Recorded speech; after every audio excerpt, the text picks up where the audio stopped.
Since its realized inception in 1879, automobiles have revolutionized the way we travel and have over time become a form of transport it's difficult to imagine life without.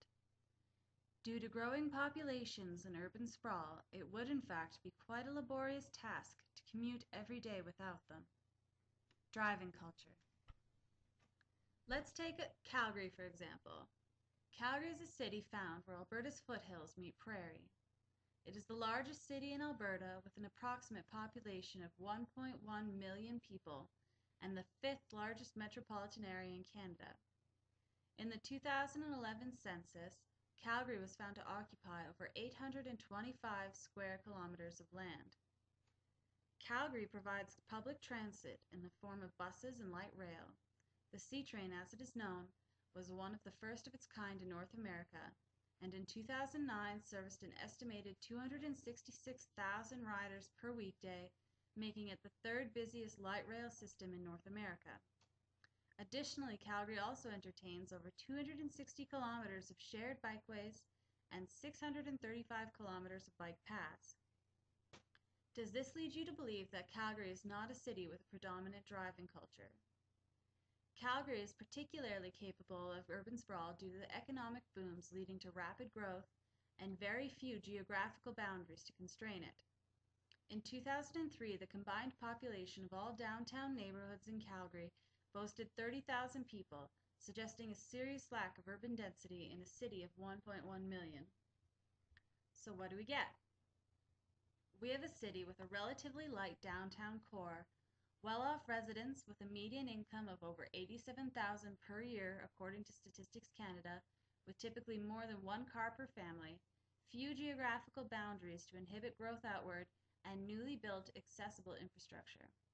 To top off this urban sprawl sundae, we have a transit system that, while well used, is not accessible to newer and further communities. This is a city made for driving. The reason that this is of concern is that relying so heavily on cars is not a sustainable option in a city that grows so quickly. Primarily, the long-term environmental impacts of an exponentially growing population using individual vehicles are of concern. One is only to look at cities such as Los Angeles to see the air pollution that is resultant of this dilemma, or New York to see the pollution from stormwater runoff washing oils and debris into the bay. Around the world, this problem is being addressed in various ways.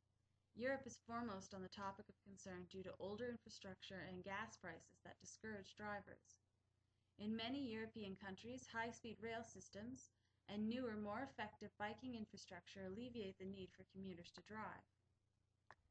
In Paris, bike rentals allow people to travel around the city without the need to purchase and store their own bicycle. In Amsterdam and Copenhagen, streets are zoned as car-free during rush hours, and more streets are promoting walkability by removing car usage altogether. These methods have been very effective in Europe, though instituting them in Calgary would require a capital expense to build the necessary infrastructure, and the weather is still a deterrent. Even in Canada, initiatives such as those taken in Kamloops to provide carpool parking at universities and offices in prime locations are aimed at reducing the amount of traffic on the streets and thereby reducing the predominant driving culture. Calgary could cost efficiently reduce the amount of cars on the roads, particularly during rush hour, by introducing carpool lanes and parking spaces, such as Kamloops has already done, and providing incentives for taking alternative transport methods. While the initial capital expense may be daunting, creating more multi-use bike paths for pedestrians and bicyclists has a lower operational expense than the creation of bike lanes on downtown streets, and may therefore be a better choice for the city to consider. In the end, driving culture is a societal dogma.